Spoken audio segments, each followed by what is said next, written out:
Hello दोस्तों, स्वागत है आप सभी का हमारे इस यूट्यूब चैनल पे।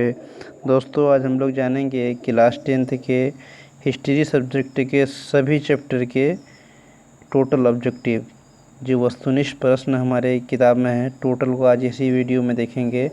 तो आइए दोस्तों, शुरू करते हैं आज का ये वीडियो। तो सबसे पहला जो सवाल है कि इटली एवं जर्मनी वर्तमान में किस महादेश के अंतर्गत आते हैं। तो ये आते हैं यूरोप। अगला सवाल है, फ्रांस में किस शासक वंश की पुनर्स्थापना वियना कांग्रेस द्वारा की गई थी। तो ये की गई थी बुर्बो वंश। अगला सवाल है, मेजिनी का संबंध किस संगठन से था। तो इसका संगठन था कार्बोनरी।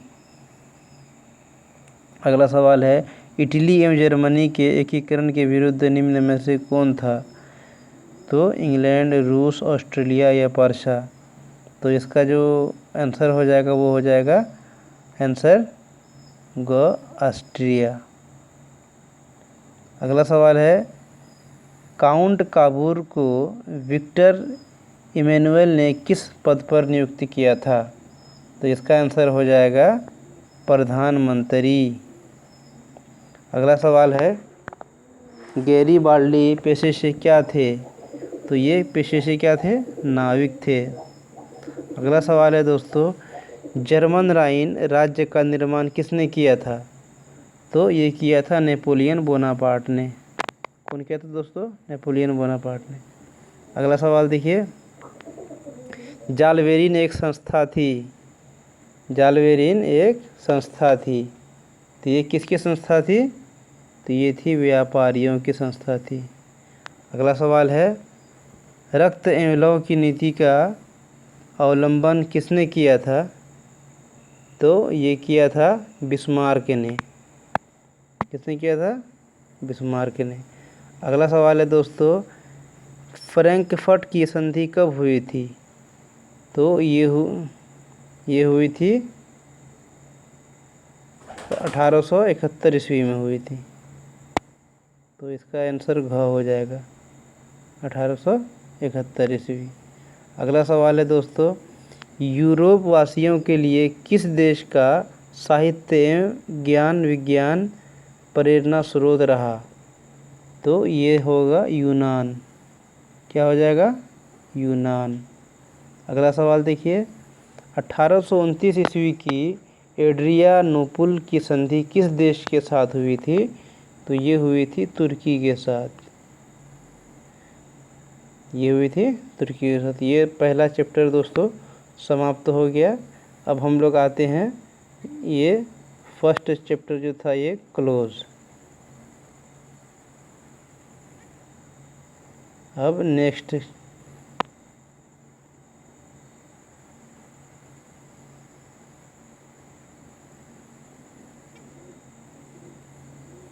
ये दूसरा चैप्टर हो गया शुरू। तो दूसरा चैप्टर में है सबसे पहले कि रूस में कृषक दास प्रथा का अंत कब हुआ था।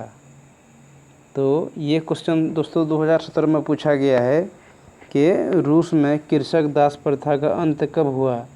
तो ये हुआ था 1861 ईस्वी में। अगला सवाल है दोस्तों, रूस में जार का अर्थ क्या होता है। तो रूस में जो जार का अर्थ होता है, ये क्या होता है, रूस का सम्राट होता है। अगला सवाल है, कार्ल मार्क्स का जन्म कहाँ हुआ था। तो इनका जन्म हुआ था इसका जन्म हुआ था जर्मनी में हुआ था। कहाँ पे हुआ था, जर्मनी। कार्ल मार्क्स का जो है जर्मनी में हुआ था। अगला सवाल है दोस्तों, साम्यवादी शासन का पहला प्रयोग कहाँ हुआ था। कहाँ पे हुआ था ये साम्यवादी शासन का, ये रूस में हुआ था। अगला सवाल देखिए, यूटोपियन समाजवादी कौन नहीं था। तो इसका जो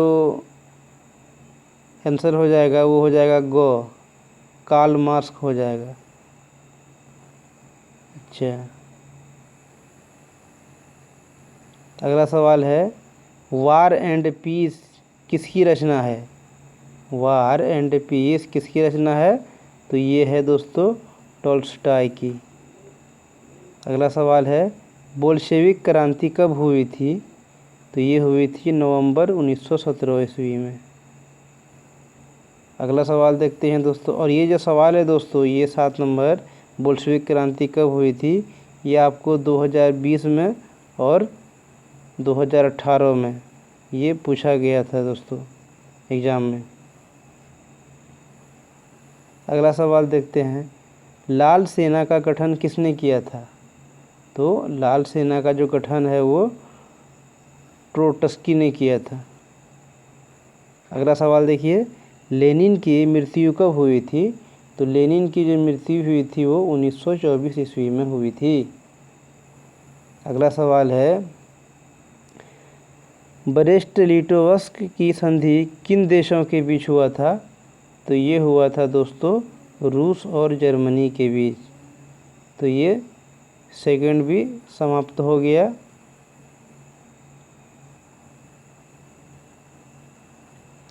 अब आपको तीसरा शुरू होगा यहाँ से। तो आइए तीसरा देखते हैं। सबसे पहले जो है हिंद चीन क्षेत्र में कौन से देश आते हैं? तो हिंद जो चीन क्षेत्र जो है इसमें कौन कौन देश आते हैं? तो इसमें आते हैं आपको कंबोडिया, वियतनाम और लाओस। कौन कौन आते हैं? कंबोडिया, वियतनाम और लाओस। अगला सवाल देखिए अंकोर वाट का मंदिर कहाँ स्थित है? अंकोर वाट का जो मंदिर है वो कहाँ स्थित है? तो वो कंबोडिया में स्थित है। अगला देखिए हिंद चीन पहुँचने वाले प्रथम व्यापारी कौन थे? तो ये कौन थे दोस्तों? ये थे पुर्तगाली। भारत में भी सबसे पहले पुर्तगाल ही आए थे। वास्को डी गामा जो आए थे 1498 में। अगला सवाल देखते हैं दोस्तों हिंद चीन में बसने वाले फ्रांसीसी कहे जाते थे। क्या कहे जाते थे दोस्तों? वो कहे जाते थे कोलोन। अगला सवाल देखिए नरोत्तम सिहानुक कहाँ के शासक थे? नरोत्तम सिहानुक कहाँ के शासक थे? तो ये थे कंबोडिया के। अगला सवाल देखिए the history of the loss of Vietnam किसने लिखा? The history of the loss of Vietnam किसने लिखा था? तो वो लिखा था दोस्तों फान वोई चाउ ने। किसने लिखा था? फान वोई चाउ ने। अगला सवाल देखिए मार्च 1946 में फ्रांस एवं वियतनाम के बीच होने वाला समझौता किस नाम से जाना जाता है? तो ये जाना जाता है हनोई समझौता के नाम से। अगला सवाल देखिए 8 नंबर किस प्रसिद्ध दार्शनिक ने एक अदालत लगाकर अमेरिका को वियतनाम युद्ध के लिए दोषी करार दिया था? कौन दिया था? तो ये दिया था रसेल। अगला क्वेश्चन देखिए 9 नंबर हिंद चीनी क्षेत्र में अंतिम युद्ध समाप्ति के समय में अमेरिका के राष्ट्रपति कौन थे? तो वो कौन थे दोस्तों? वो थे निक्सन। कौन थे? निक्सन। अगला देखिए हुआ आंदोलन किस प्रकृति का था? तो ये किस प्रकृति का था दोस्तों? क्रांतिकारी प्लस धार्मिक। क्रांतिकारी धार्मिक था ये। अब ये तीसरा अध्याय भी समाप्त हो गया। अब हम लोग अब समाप्त नहीं हुआ अभी।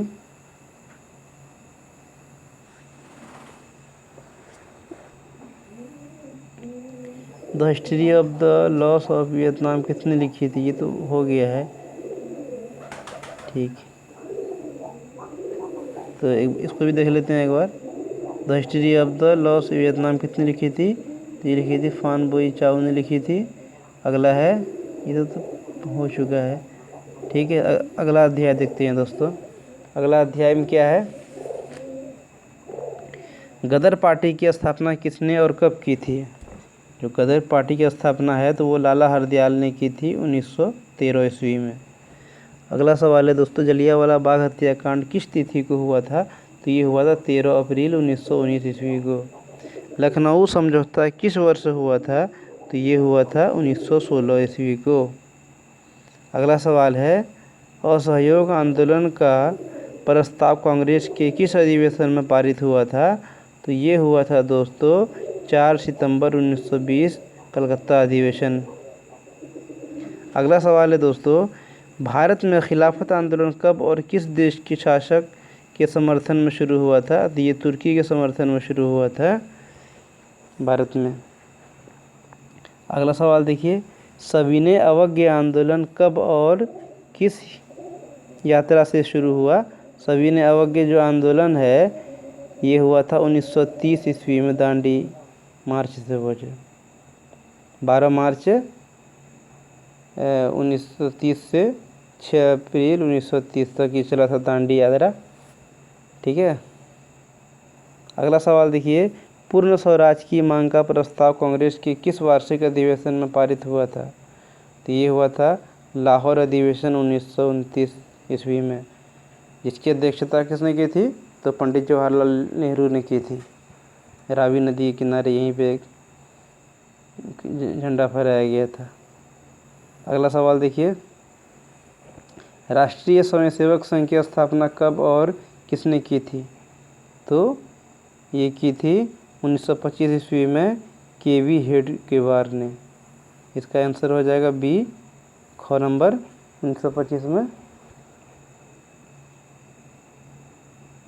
अगला सवाल देखिए दोस्तों, वल्लभ भाई पटेल को सरदार की उपाधि किस किसान आंदोलन के दौरान दी गई थी? तो इसको दी गई थी बारदोली की महिलाओं ने इसको सरदार की उपाधि दी थी। रंपा विद्रोह कब हुआ था? तो ये हुआ था 1916 ईस्वी में। अगला चैप्टर देखते हैं दोस्तों,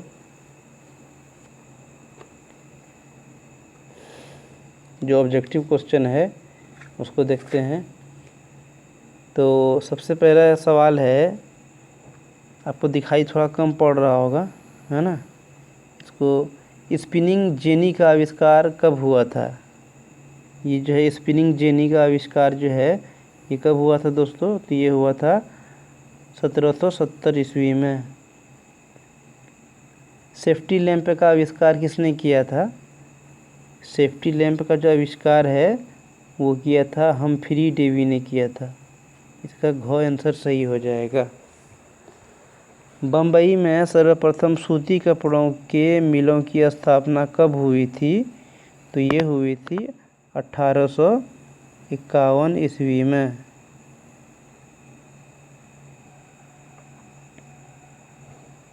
और कहीं कहीं पे आपको 1854 भी मिलेगा। तो अब देख लेंगे ऑप्शन, जो आपको मिल जाए वो आप लगा देंगे। अगर कहीं पे 1851 अगर ऑप्शन में है तो वो रहेगा तो वो दे दीजिएगा। अगर ये नहीं मिले 1854 रहे तो आप ये भी लगा दीजिएगा, ये भी सही हो जाएगा। अगला सवाल देखते हैं दोस्तों, 1917 ईस्वी में भारत में पहली जूट मिल किस शहर में स्थापित हुई थी? तो ये पहली जो जूट मिल है ये कहाँ पे हुई थी? कलकत्ता में हुई थी। अगला है, भारत में कोयला उद्योग का प्रारंभ कब हुआ था? तो भारत में जो कोयला उद्योग है उसका हुआ था 1914 ईस्वी में। कब हुआ था दोस्तों? अच्छा ये इसमें जो ऑप्शन दिया हुआ जो है 1914 है, लेकिन एक्चुअल में जो इसका सही आंसर होगा वो हो जाएगा 1814। ये सही आंसर है, लेकिन ऑप्शन में ये है नहीं, वो टाइपिंग में मिस्टेक हुआ होगा किताब में, तो ध्यान रखेंगे। इसका सही आंसर हो जाएगा 1814 ईस्वी, कोयला का पहला उद्योग प्रारंभ हुआ था। जमशेदजी टाटा ने Tata iron and steel company की स्थापना कब की थी? तो ये की थी दोस्तों 1907 ईस्वी में। अगला सवाल देखिए, भारत में Tata hydro electric power station की स्थापना कब हुई थी? तो भारत में कब हुई थी टाटा हाइड्रोलिक पावर स्टेशन की 1910 में हुई थी। इसको ध्यान रखेंगे। उसके बाद अगला सवाल है 8 नंबर। इंग्लैंड में सभी स्त्री एवं पुरुष को वयस्क मताधिकार का प्राप्त हुआ था। तो उसको प्राप्त हुआ था 1918 ईस्वी में। इसका आंसर ग सही हो जाएगा। अगला सवाल है अखिल भारतीय ट्रेड यूनियन कांग्रेस की स्थापना कब हुई थी? तो ये हुई थी 1920 ईस्वी में। अगला सवाल देखिए, भारत के लिए पहला फैक्ट्री एक्ट कब पारित हुआ था? तो भारत के लिए जो पहला फैक्ट्री एक्ट है वो 1881 ईस्वी में पारित हुआ था। तो ये चैप्टर भी समाप्त होता है दोस्तों। अब आते हैं नेक्स्ट चैप्टर पे। तो ये चैप्टर है सामंती व्यवस्था से हटकर किस प्रकार की शहरी व्यवस्था की प्रकृति बढ़ी? तो ये प्रगतिशील प्रवृत्ति हो जाएगा इसका आंसर। दूसरा सवाल है, थोड़ा बड़ा करते हैं इसको क्वेश्चन को दोस्तों तो अच्छे से दिखाई देगा। तो दूसरा जो सवाल है वो है शहर को आधुनिक व्यक्ति का किस प्रकार का क्षेत्र माना जाता है? तो इसको प्रभाव क्षेत्र माना जाता है। अगला सवाल देखिए, अस्थाई कृषि के प्रभाव से कैसा जमाव प्राप्त हुआ? तो इसका आंसर हो जाएगा 3 नंबर का संपत्ति हो जाएगा। अगला सवाल देखिए 4 नंबर, एक प्रतियोगी एवं उद्यमी प्रवृत्ति से प्रेरित किस प्रकार की अर्थव्यवस्था लागू की गई? तो ये इसका आंसर हो जाएगा मुद्रा प्रधान अर्थव्यवस्था। अगला सवाल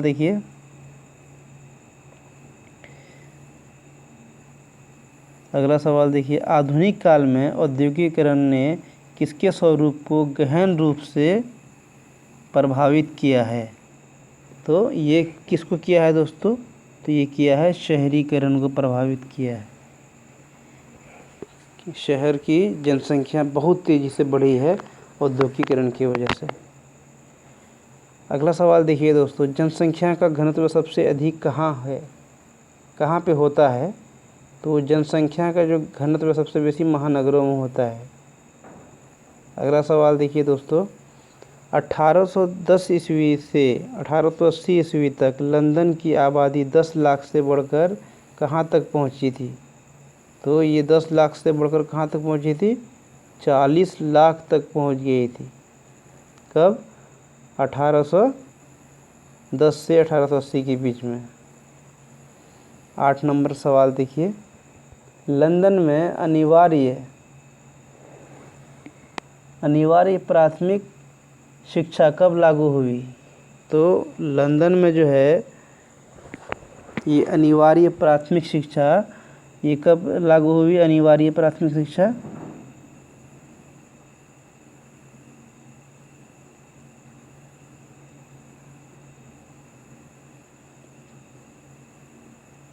तो ये लागू हुई थी दोस्तों 1870 ईस्वी में लागू हुई थी।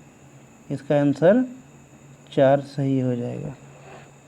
अगला सवाल देखिए, कौन सामाजिक वर्ग बुद्धिजीवी वर्ग के रूप में उभर कर आया?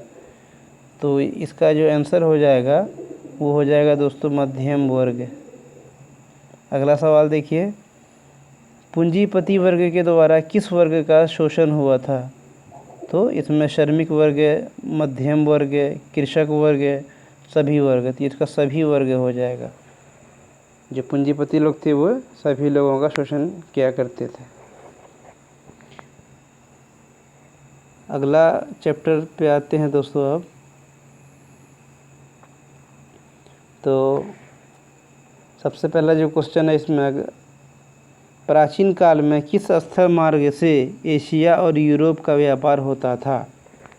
तो इसका जो आंसर हो जाएगा दोस्तों, वो आंसर हो जाएगा रेशम मार्ग। प्राचीन काल में इसी से व्यापार होता था, रेशम मार्ग से। अगला सवाल देखिए 2 नंबर में, पहला विश्व बाजार के रूप में कौन सा शहर उभर कर आया? तो कौन सा आया दोस्तों? ये आया है अलेक्जेंड्रिया। इसका आंसर हो जाएगा को 2 नंबर का।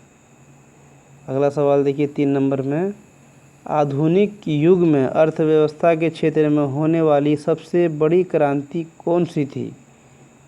तो ये थी औद्योगिक क्रांति। आधुनिक युग में सबसे बड़ी औद्योगिक क्रांति।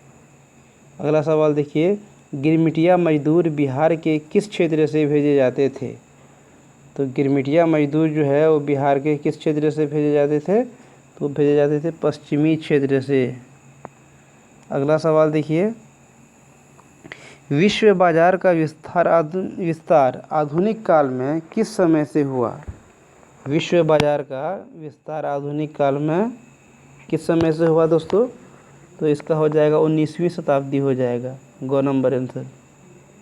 अगला देखिए, विश्व व्यापार आर्थिक संकट किस वर्ष आरंभ हुई थी? तो ये किस वर्ष हुई थी दोस्तों? 1929 ईस्वी में। अच्छा, अगला सवाल देखिए, आर्थिक संकट मंदी के कारण यूरोप में कौन सी नई प्रशासन प्रणाली का उदय हुआ? तो इसका जो आंसर होगा दोस्तों 7 नंबर का, वो हो जाएगा फांसीवादी नाजीवादी शासन। क्या हो जाएगा? इसका आंसर हो जाएगा ग, फांसीवादी नाजीवादी शासन। अगला देखिए, ब्रिटेन वुड्स सम्मेलन किस वर्ष हुआ था? तो ये हुआ था 1944 ईस्वी में।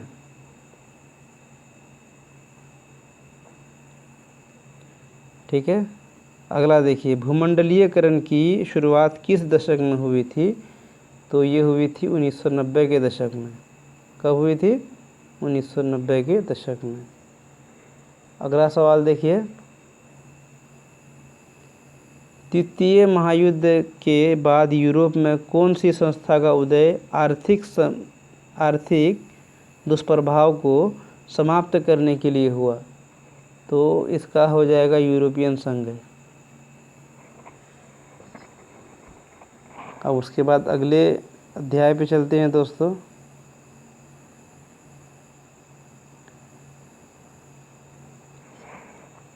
तो अगला अध्याय बहुत जल्दी लेके आएंगे, क्या है कि लगता है ये उड़ गया है, इसके बाद जो है ना वो स्कैन नहीं हो पाया है, नहीं सॉरी आ गया। ठीक है दोस्तों, अगला अध्याय देख लेते हैं। महात्मा गांधी ने किस पत्र का संपादन किया? महात्मा गांधी ने तो ये किया था यंग इंडिया का। किसका किया था? यंग इंडिया का। अगला सवाल देखिए दोस्तों, किस पत्र ने रातों रात वर्नाकुलर प्रेस एक्ट से बचने के लिए अपनी जो भाषा है वो बदल कर हिंदी से अंग्रेजी कर ली थी? कौन की थी दोस्तों? ये अमृत बाजार पत्रिका थी। ठीक है। अगला देखिए 3 नंबर है, 13वीं सदी में किसने ब्लॉक प्रिंटिंग के नमूने यूरोप में पहुंचाए थे? तो ये पहुंचाए थे मार्को पोलो ने। किसने पहुंचाए थे दोस्तों? मार्को पोलो ने। अगला देखिए, गुटेनबर्ग का जन्म किस देश में हुआ था? तो गुटेनबर्ग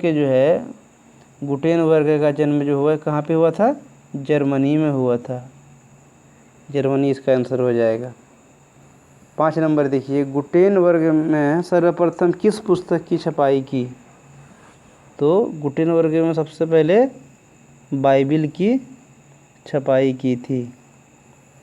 इंग्लैंड में मुद्रण कला को पहुंचाने वाला कौन था?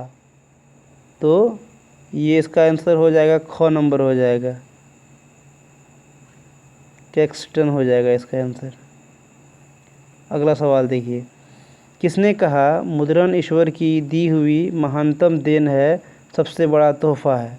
ये किसने कहा था दोस्तों? तो ये मार्टिन लूथर जी ने कहा था। इसका आंसर हो जाएगा ख, मार्टिन लूथर। अगला सवाल देखिए, रूसो कहाँ का दार्शनिक था? जो रूसो था वो कहाँ का दार्शनिक था? तो वो था दोस्तों फ्रांस का। कहाँ का था? फ्रांस का। अगला सवाल देखिए, विश्व में सर्वप्रथम मुद्रण की शुरुआत कहाँ हुई थी? तो सबसे पहले कहाँ पे हुई थी दोस्तों? चीन में हुई थी मुद्रण की शुरुआत। अगला सवाल देखिए 10 नंबर, किस देश की सिविल सेवा परीक्षा ने मुद्रित पुस्तकों सामग्रियों की मांग बढ़ाई? तो ये हुआ इसका आंसर चीन। अब ये चैप्टर भी ख़त्म हो गया दोस्तों। अब लास्ट चैप्टर पे हम लोग चलेंगे। अगला सवाल देख लेते हैं हम लोग। ये तो लास्ट चैप्टर ही था दोस्तों, अब ये ख़त्म हो गया। तो ये था पूरे 10 क्लास जो था हमारा कक्षा 10 इतिहास की दुनिया भाग 2 का टोटल हम लोगों ने सभी अध्याय को, ऑब्जेक्टिव क्वेश्चन को देख लिया है। और ये क्वेश्चन अगर आपको इस बार समझ में नहीं आया तो एक बार और देख लीजिए, अच्छे से याद हो जाएगा।